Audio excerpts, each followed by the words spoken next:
So where do we begin with what happened on Tucker last night? I think, well, let me start with what we expected to see. Start with cut two. This is what the media had been saying about Senator Josh Hawley. Listen. You guys have seen the video of Josh Hawley running. How's he going to respond? Because you can't let that sit. I mean, it's just awful. He looks like a clown. He's like, running through the halls. In fact, Josh Hawley was like sprinting past the other senators. I thought he ran like a coward. If you are going to be on the side of evil in this, you're going to be exposed. And as soon as the crowd came in, he started running like a baby away. Jim, can we play that back with the audio turned up? They just wanted to embarrass a senator of the United States. Trevor Noah, always so handsome. Embarrass the man. Huh? So funny. Why? Just because he ran away like a little I mean, what did he do? Yeah, he raised his fist and he egged the crowd on, but is that a reason to show him pissing his pants on national television? No senators run in the Capitol, ever. It is not what you do in the Capitol if you're a senator. You walk slowly. You do not run for your life. And that's what he was doing there. He is afraid. Yeah. Okay. Now, that was just one little teeny clip of a longer piece of video that we found last night with Tucker Carlson. Cut one. When the committee wasn't accusing Republican office holders of planning riots on January 6th, it was accusing them of running away from those riots like cowards. In the case of Senator Josh Hawley of Missouri, the committee and their allies accused him of both. Josh Hawley is a To prove that Josh Hawley was a coward, the committee released video of him loping out of the building on the afternoon of January 6th with a police escort. The tape became a staple on social media. Democrats laughed with derision. Later that day, Senator Hawley fled after those protesters he helped to rile up stormed the Capitol. See for yourself.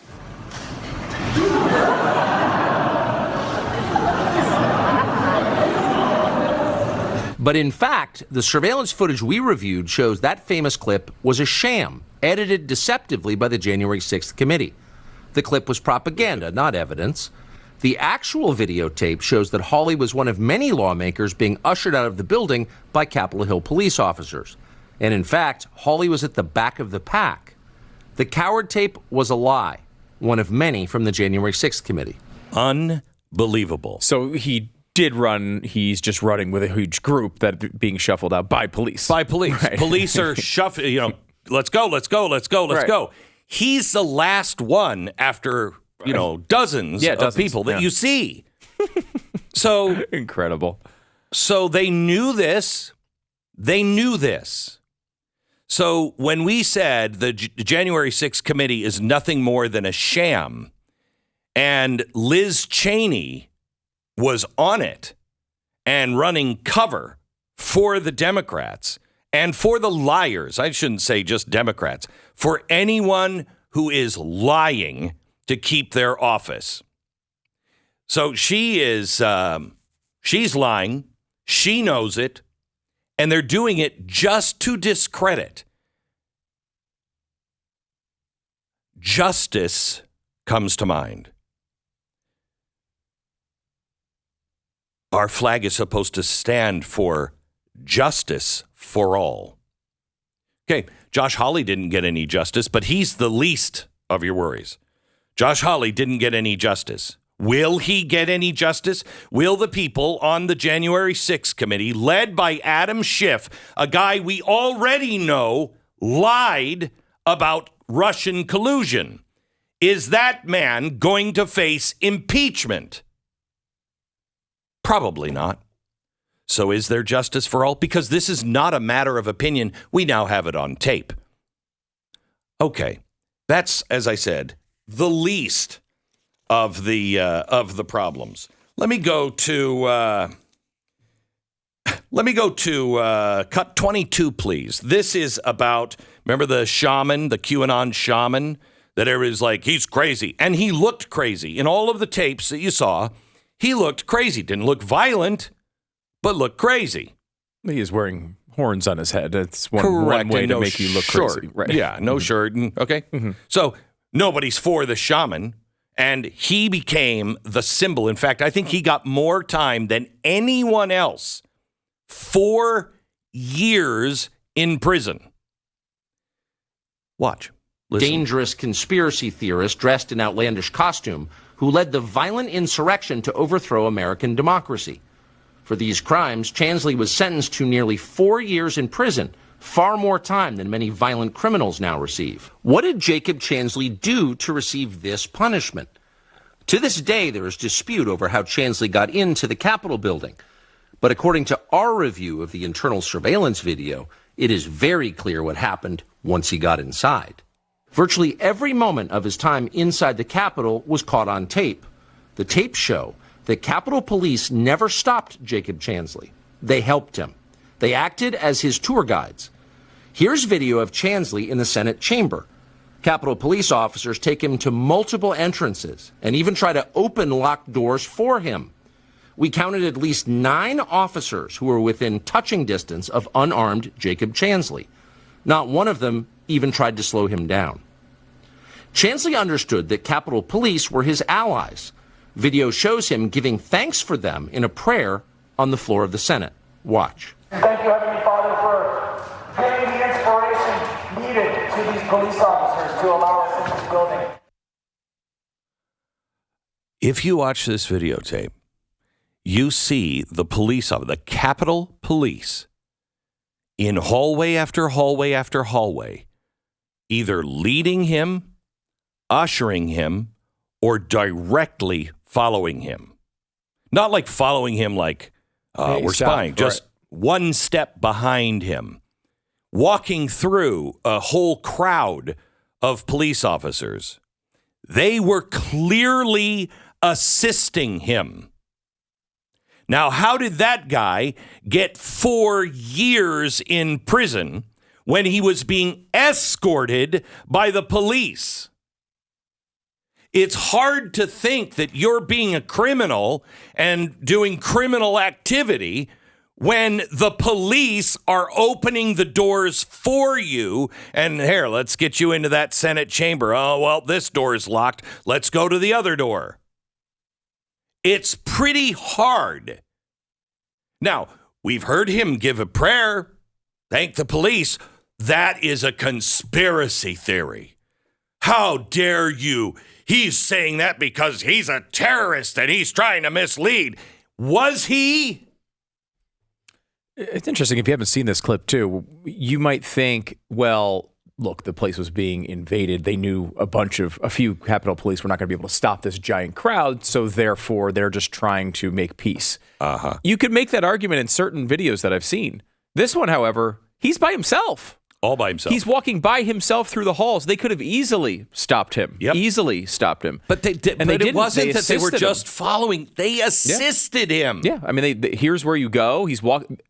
Several of the videos, they're walking in front of him, and they're all alone. I mean, like it's not. Again, I can understand if you've got 300 people in front of you and you have 4 police officers trying to tackle each one of them is not probably the right maneuver, right? In this situation, though, they could easily have just handcuffed this guy and put him to the side. This, by the way, is footage that he wasn't allowed to use at his trial. I mean, you have to open this trial up again. How can they not have access to this? Open this trial up again? Do you really think open this trial up again? Yeah. Really? You don't think that they should do that? Oh, I think if this were anything else and somebody was serving 4 years and you knew that the district attorney knew this and held this back, you would dismiss it and release that guy and apologize and go after the district attorney. I would describe that as opening the trial again, but I guess maybe, just what I'm saying is take the result that you have and throw it out. Reverse it, or I mean, he may still be guilty of trespassing or something else, but you're not in jail for 4 years for that. You can't try him twice. Yeah. You can't try him twice. And the guy needs a new trial. If you're going to throw him in jail, you need a new trial. Well, they've already tried him once. And when they tried him, they lied. Yeah. I mean, why would he have to stand trial again? Again, I've watched a lot of Law and Order episodes, but it doesn't seem fair that if this video exists, he should not have access to it in his defense. It's not. It seems it's beyond incomprehensible and against our legal system. They did everything they could to keep all of the information away from their attorneys, to paint these guys. I mean, I have to tell you, if every American, Democrat, Republican, Independent, if every American isn't outraged by what our government has just done, there is no hope for you. There is no hope. America is lost to you. This should be as shocking. I was outraged on January 6th, and I still am outraged at the people who were breaking down the doors, breaking in the windows, calling for hitting police officers. Those people go to jail. They go to jail. But everyone must receive a fair trial. I'm sorry, but when you have two things, one, just this video of the police escorting him into the Senate chamber, you got to ask yourself, why would police do that? With everything that was going on, why would they escort this guy into the Senate chamber? Why? Why would you do that? At the very least, that question should be asked and answered at his trial. Correct. Right? Like maybe there's a great answer for it. I don't know what it could be. But it should be asked answered. Should be asked at the at least affidavit conference with the two officers. Mm-hmm. So why would you do that? Why would you do that? Now, here's the second part. I'll give it to you in 1 minute. Now, we told you about Ray Epps. And we have been questioning, who the hell is Ray Epps? We've done a whole episode on TV about Ray Epps. There is no way this guy shouldn't have been prosecuted unless he's a government informer. So what's the truth on Ray Epps? Well, he testified. He testified he wasn't even at the Capitol. Once that thing started, he wasn't at the Capitol. Here's Tucker Carlson last night with the video. One of the enduring mysteries of January 6th is the role that intelligence and law enforcement agencies played in the events of that day. We know there was some number of undercover federal agents in the crowd at the Capitol. Officials have since admitted that under oath. But what exactly were they doing there? The January 6th committee worked hard to hide the answer to that question. We do know from contemporaneous videotape that a mysterious figure called Ray Epps encouraged the crowd to go into the Capitol. For some reason, Epps has never been indicted for that. But there's no question he did it. We need to go into the Capitol! Under public pressure, the January 6th committee finally interviewed Ray Epps. Epps told the committee that he never entered the Capitol and therefore never committed a crime. His text messages showed that at 2:12 p.m., he boasted to his nephew that he had, quote, orchestrated the protests at the Capitol. He admitted he helped get people there. Yet, curiously, congressional Democrats consider Ray Epps an ally, not an insurrectionist. Tonight, we can tell you that at the very least, Ray Epps lied in his sworn testimony to the January 6th committee. Epps testified that when he sent the text messages to his nephew, he had already left the Capitol grounds to return to his hotel room. That is not true. The surveillance footage we found shows that, in fact, Ray Epps remained at the Capitol for at least another half an hour. You're seeing that on your screen now. What was Epps doing there? We can't say, but we do know that he lied to investigators. The January 6th committee likely knew this too. Democrats had access to the same tape, yet they defended Ray Epps. No honest investigation would do that. Cut 24. The January 6th committee knew perfectly well that Brian Sicknick was walking normally through the Capitol after he was supposedly murdered by Trump supporters. And they know that because they saw this tape. We can be sure because the footage contains an electronic bookmark that is still archived in the Capitol's computer system. That means that investigators working for the Democratic Party reviewed this tape. They saw it, but they refused to release the tape to the public. Why? Because this tape would shatter the fraud they were perpetrating on the country. because hiding the truth served their political interests. Stop. So this is Brian Sitnick, a Trump voter, a police officer who they say Trump supporters killed by bashing him in the head. Okay? We know that's not true because of the medical examiner's report. He died the next day or the day after from something unrelated. Maybe stroke related? Stroke related, but they say not related to being struck on the head. Mm-hmm. He's also in this picture wearing a helmet. Mm-hmm. Okay? So he's struck in the head with a helmet. That makes it even more different. You know, still bad. Don't hit a police officer anywhere with anything. Mm-hmm. However, they say that killed him. They held a, I think, a mock laying in state. Now that you know the truth, they knew that he wasn't injured. This videotape shows him quite energetic, picking things up and putting them away, escorting people, telling them where to go, et cetera, after he was hit.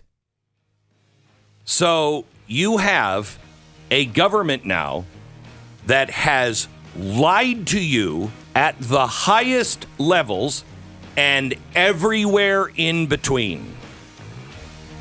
So now what, America? Now what?